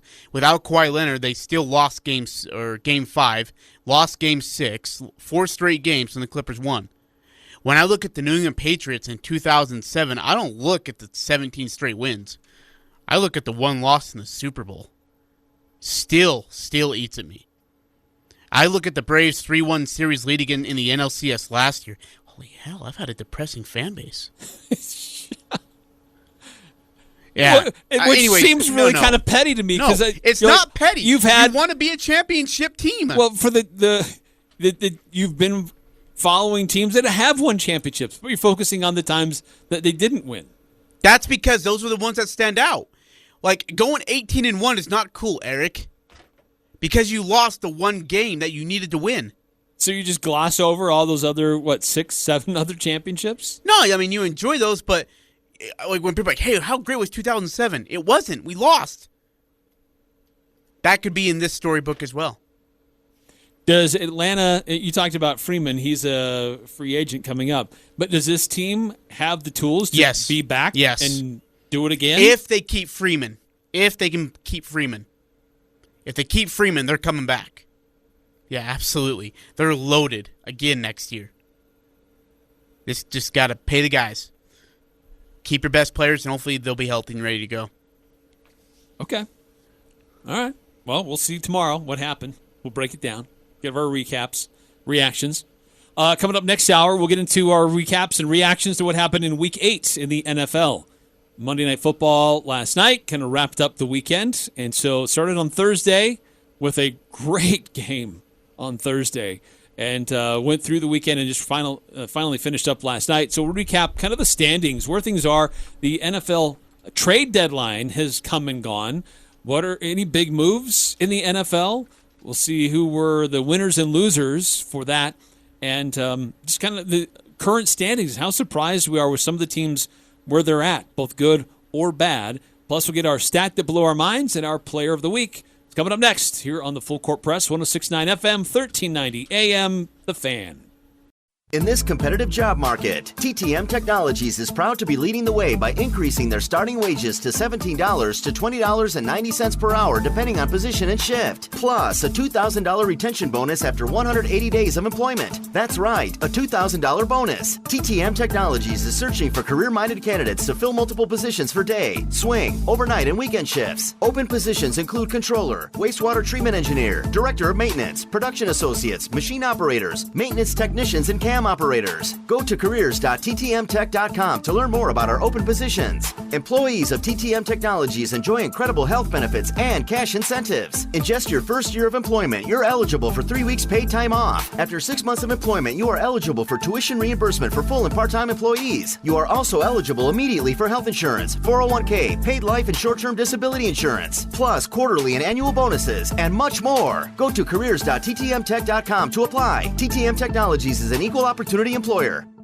Yeah, I see it. Bald truck tires. Yup, I'm well aware winter is coming. Have you seen my truck? Big truck with really big tires. Big tires come with a big price tag. That's why I'm headed to Express Auto and Tire. Really big tires only cost $25. Yup, really big truck tires, really little price. Only $25 per tire.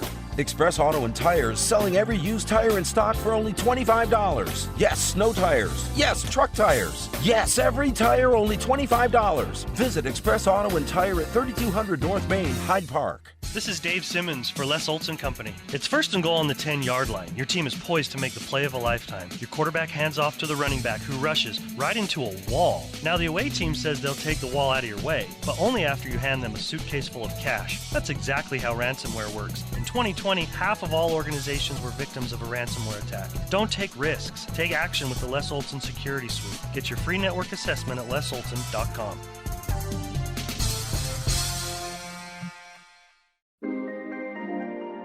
Not sure what to give for a holiday gift? How about a gift card to Beehive Pub and Grill? Receive a free gelato with a $25 gift card purchase, or a free burger or sandwich of your choice with a $50 gift card purchase. Your friends will love you even more when they receive their Beehive gift card. Corporate promotions are also available. Open 11 to 9 weekdays and 11 to 10 Friday and Saturday. Beehive Pub and Grill is perfect for the holidays. Colonel? Good morning, sir. I see you found a way to keep our cannon out of the mud. Pavers, sir. As a mason, I used to lay them for courtyards and patios. Brilliant. Thank you. They hold up beautifully no matter how punishing the conditions. I can see that. Say, after the war, think you'd be available to pave my patio at Mount Vernon? Stone pavers from Castellite really catch your eye. Do it yourself with the expert help at Castellite. For all your brick, block, rock, paver, and tile needs, go where the pros go. Castellite.com. The Elements Restaurant is serving a plated Thanksgiving dinner this year with all the holiday classics. Herb roasted turkey breast with a sage turkey gravy, garlic whipped potatoes, and whipped sweet potatoes, traditional cornbread stuffing, and delicious warm rolls. And for dessert, choose between pumpkin pie, pecan pie, or apple pie galette. Let the Elements serve your family a delicious Thanksgiving feast while you spend the day enjoying family and friends. Primetime fills up quickly. Reserve online today at theelementsrestaurant.com or call 750-5171. The Aggies, the Jazz, the high schools, the Full Court Press on Sports Talk Radio, 106.9 FM, 1390 AM, The Fan. What's up, everybody? Eric Frandsen, Ajay Salvesen, rolling on here on a Tuesday, Election Day. Did you get your ballot in? Yep, done. Did you vote? Already done. Exercise your civic duty? Yep, already done. Did you do the mail-in thing, or did you drop it off? No, I dropped mine off. I don't trust the mail. You don't trust trust the mail? No.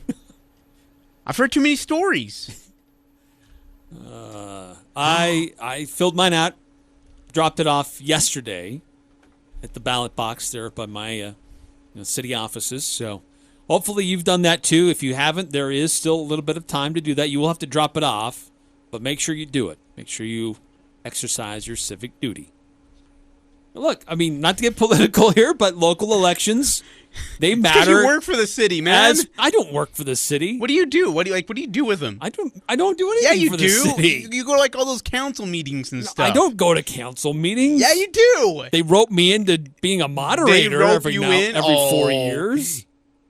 That's it. You're a politic kind of guy. You're going to be taking over Bill Murray's spot over there probably in a couple of years. All I'm going to say is that local elections are as important, if not more so, than the national ones. But they don't get the headlines like the national That is a ones. depressed Nebraska fan. Hi, buddy. How you doing?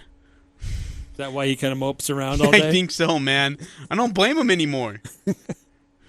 Okay, so before we get into the NFL, recapping the weekend that was, because we had some really interesting games. Some first-time starters, some guys who came in relief and did a phenomenal job.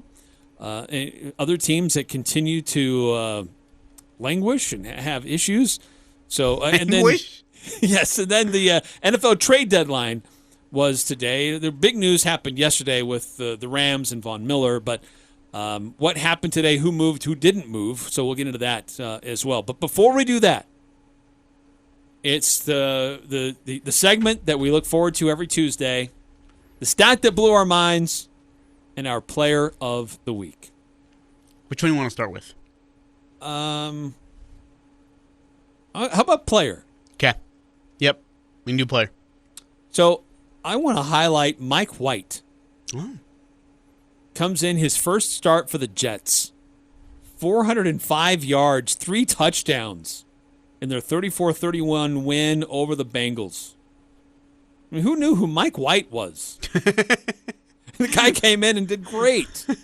Granted, it's the Bengals. They're not fantastic, but still, in his first start, making a big impact. 400 yards and 3 TDs. That actually is very, very, very impressive.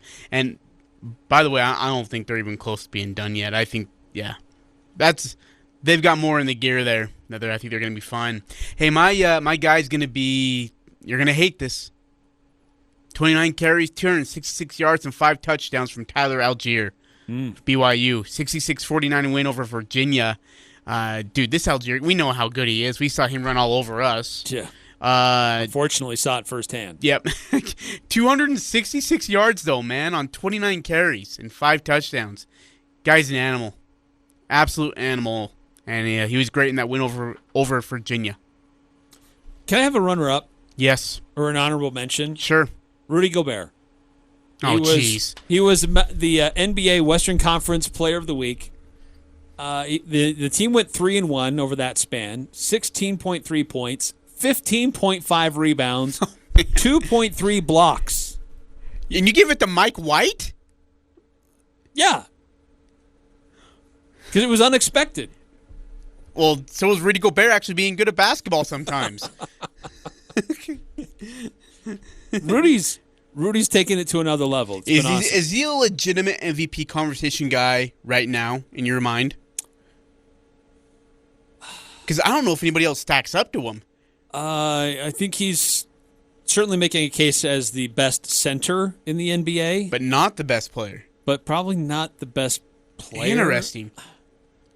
It's hard. I mean, those go to guys who can create their own shot and take over a game when they need to. Rudy, he can't. He's not that guy. He can't do that.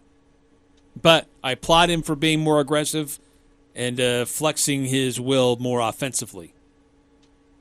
But he's going after rebounds a lot more aggressively, too. All right, stat that blew your mind, Ajay. Okay, so a couple nights ago, Hawks and Wizards went at it. And the Hawks went, according to ESPN Stats and Info, went 29-29 from the free throw line. And the Wizards went 16 of 16. What? No joke. So what is that math? That's what, 45? Or is that, that's 45. Yeah, 45 perfect free throws. Third time in the shot clock era that both teams attempted at least 10 free throws and made all of them. Their 45 makes were the most of any of those games. Wow.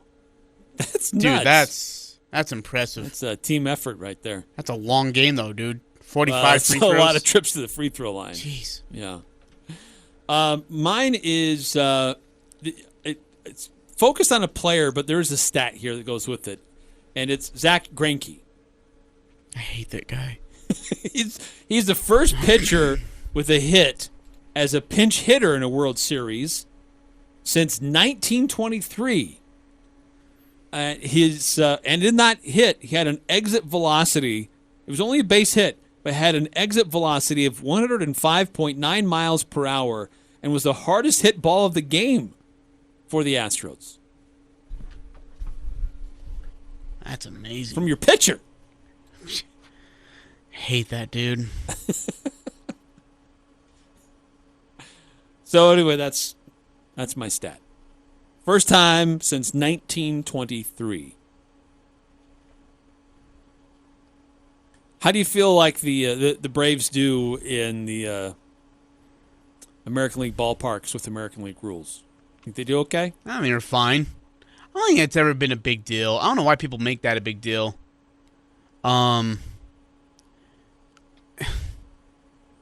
It's just another ballpark. Instead, you have a DH hitter. It's not a big deal. Honestly, I don't know why. I think it negatively affects the American League the other way than having their pitcher hit. Right. Because that almost takes away an at bat from you. Right. Really, it does. And instead, in the American League, you gain an at bat. So, yeah. Okay, the NFL wrapped up Week 8 last night on Monday night. Kind of a boring game. Patrick Mahomes, I think he's playing definitely more conservative, not forcing as much, which also makes him less electric or exciting. But he did throw for 275 yards and a touchdown. It was a field goal to win the game, 20-17 over the lowly Giants. But there were some pretty exciting games over this weekend. Dude, that Packers-Cardinals game on Thursday last week was phenomenal. Aaron Rodgers getting the win over Murray, and the Cardinals giving them their first loss. Both those teams are 7-1 on the season. That game, I don't know, there's still a lot of football to be played, but certainly that game will go down as the evidence for why Aaron Rodgers should be in the hunt for another MVP. Mm-hmm. Yeah. His top 3 receivers were out. Can't wait to get to the NFC title game. Just to watch him collapse there. To Brady and the Bucks.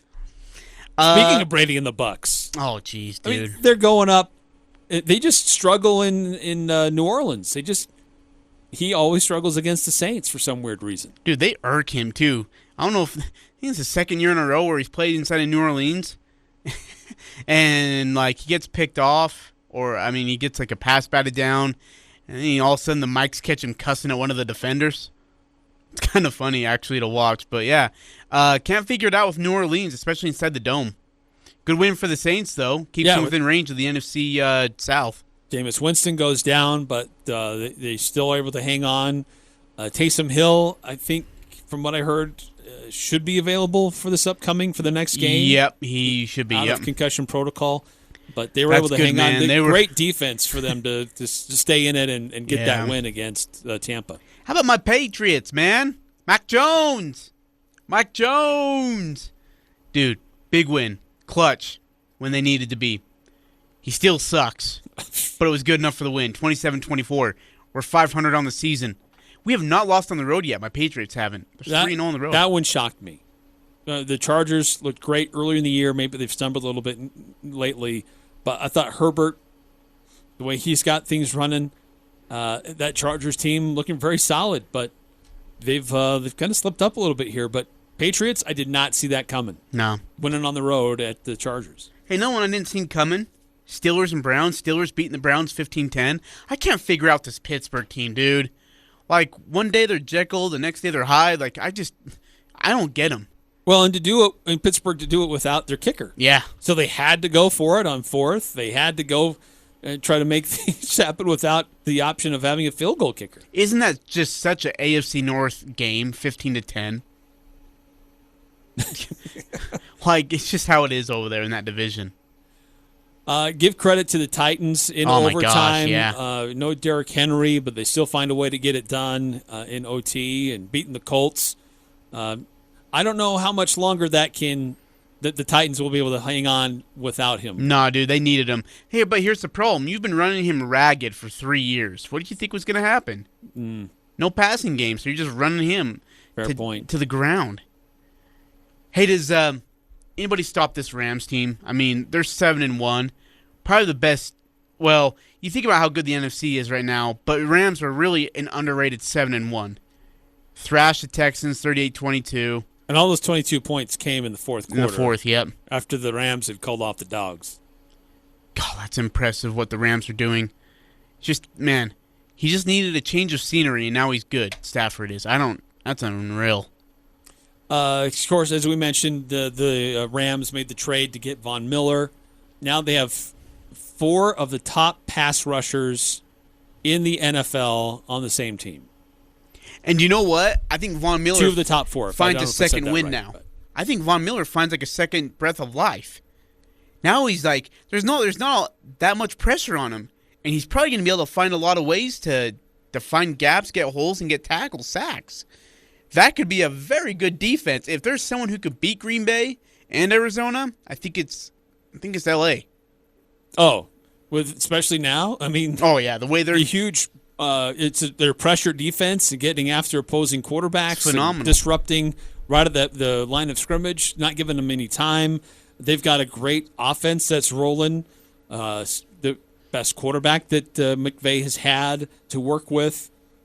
It's working out really well for Los Angeles right now. And I have to see what's their schedule upcoming. I was going to ask you, when have they played LA and already beat them? So the Rams, they have Tennessee this week. Then they go to the 49ers. Then they go to the Packers. Ooh. They go to Green Bay? On November 28th. That'll be a great game on I Fox. expect that one to be a dogfight. Let's see, they host. I'm just looking at other future games that'll be interesting. They travel to the Cardinals. So some of their tougher games, they have to travel. They have to travel to San Francisco, who's obviously not quite as what they used to be, but still there's a rivalry there. They have to travel to Green Bay. They have to travel to Phoenix. They get Seattle at their place. They have to travel to Minnesota. They have to travel to Baltimore. So they've got some tough road games still ahead of them. I don't know if they'll be able to keep up that's an exhausting total schedule. pace that they've set so far, but wow. Good season so far for the Rams. I'm impressed with them. We're halfway through the year, aren't we, with NFL? Or is this, not quite. This week makes the halfway mark.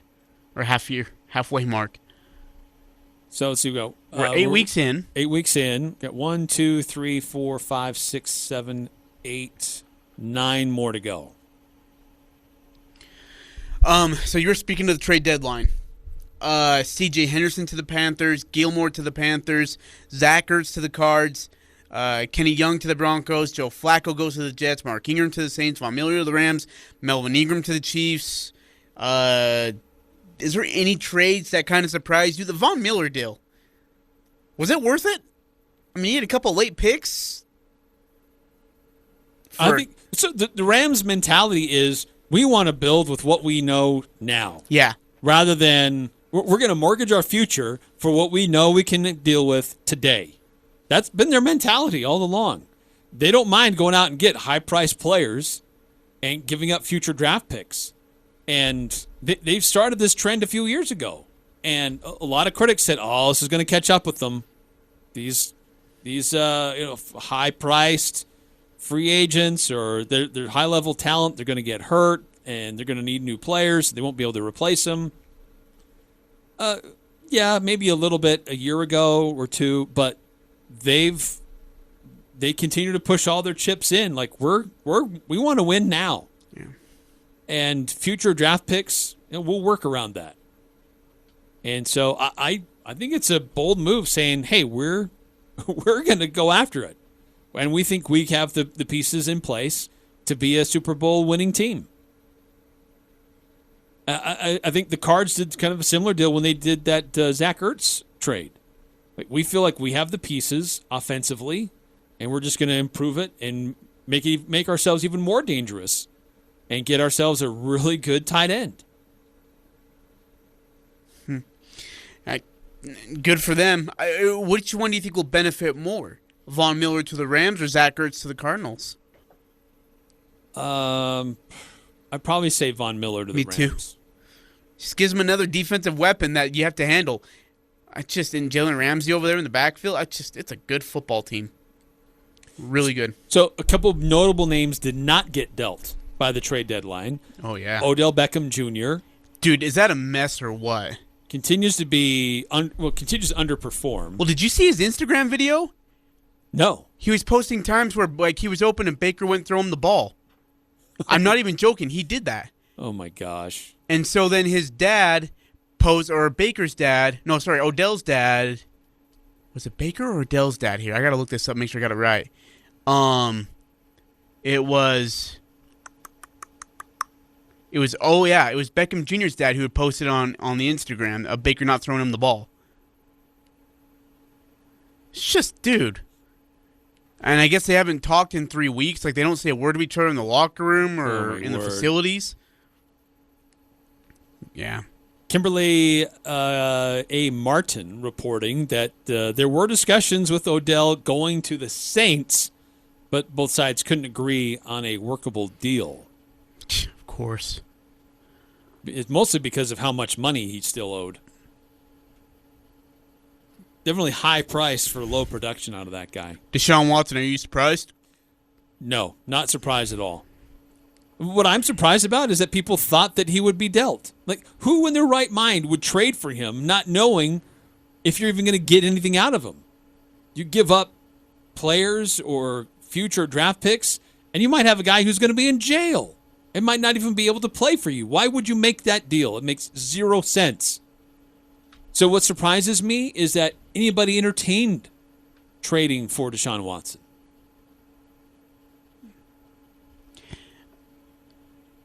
It's interesting because it felt like the Dolphins were making noise of it, and then nothing came of it, especially with Tua's struggles. And to stay put kind of where they're at shows you that the Dolphins are like, look, it's not as bad as people are saying. According to ESPN, Watson and Miami were in discussions. Dolphins owner Stephen Ross apparently had contingencies that needed to be met, but made the final decision not to move forward. Watson asked to be traded back in January because he was not happy with what was going on in Houston and some of their process to hire a new general manager. But the guy's healthy. He can play. But there's 24 sexual assault allegations against him that still have not been settled. I mean, reports are that he is going to settle out of court with his accusers. But until that is done and put to bed, why would you want to make a trade for that guy? Messed up. So, okay, the standings right now as it is, Ajay, in the NFL. Teams that surprise where they're at in a good way and teams that surprise where they're at in a bad way. Buffalo Bills on top of the AFC East at 5-2. That's not surprising. The AFC East sucks. And I think there were a lot of expectations that Buffalo should be a top contender in the AFC, period, not just in their division. I would agree. Miami Dolphins 1-7 in that division. Yeah, I'm not surprised. I'm just disappointed. I thought they'd be better. I thought Brian Flores would get their crap together over there. That's a mess. It is a mess. And it's not only that, but it's just bad coaching too. Not so much the players as it is the coaches. It's just bad. I mean, they haven't won a game at home, man. Baltimore Ravens in the AFC North 5-2. Competitive division all the way around. Yeah. Look, that's one of those that That's a real pleasant surprise. After the start of the season, 3 of their top running backs were going to be out. And what they've been able to do in spite of that, really impressive. How about in that same division, Joe Burrow and the Bengals at 5-3? Now, that is a positive surprise, pretty cool. too. Yes. It's pretty cool. I'm okay with that. Indianapolis Colts at 3-5. Carson Wentz is over there. He's making bad decisions. Like, he just can't throw the ball. He's trying to throw with his opposite hand at times. That was weird. They're 3-5, but they're a bad 3-5. Yeah. Yeah, that's frustrating to see a guy like Carson Wentz and just how far he's fallen. Yeah, and make those decisions. Like, he's a veteran guy. He should be better. Should never happen. And then, of course, this is the one that really surprised me the most. Dallas Cowboys at 6-1. I had no idea. At 6-1, man. They've always had great talent, and they've always underperformed. This year, they're performing to their abilities. So what changed? I don't know. That coming back, dude. I still don't get it. I still don't know what's changed all of a sudden. Great question. Hey, how many divisions, Eric, have the team leading with a winning record and everyone else is 500 or worse? AFC East. AFC South. AFC South. AFC West is all right. In fact, I skipped out. The Raiders are 5-2, by the way. NFC East. NFC East. NFC North. And that's it. Wow. Well, the top of the NFC, it's good so though, impressive. Isn't it? Like, Dallas Cowboys are 6-1, Green Bay's 7-1, and then the Cardinals and the Rams are 7-1. Tampa Bay's just slightly behind at 6-2. Saints behind them at 5-2. Meanwhile, in the AFC, your best record is 3 teams at 5 and no, I guess Titans at 6-2, and then 3 teams at 5-2. Bills, Ravens, and Raiders. Yeah. Wow. It's incredible. A disappointment for me in the NFC, Seattle. I knew that was coming. Now, I get it. Russell Wilson's been hurt. He's missed a few games, but they've had games that they should have won and were in position to win and still let them get away. Is Pete Carroll starting to overstay the welcome? Does he go back to USC? That is not a far-off thought. I know people would go crazy, and they are right now. It's not a far-off thought, man. Can you imagine?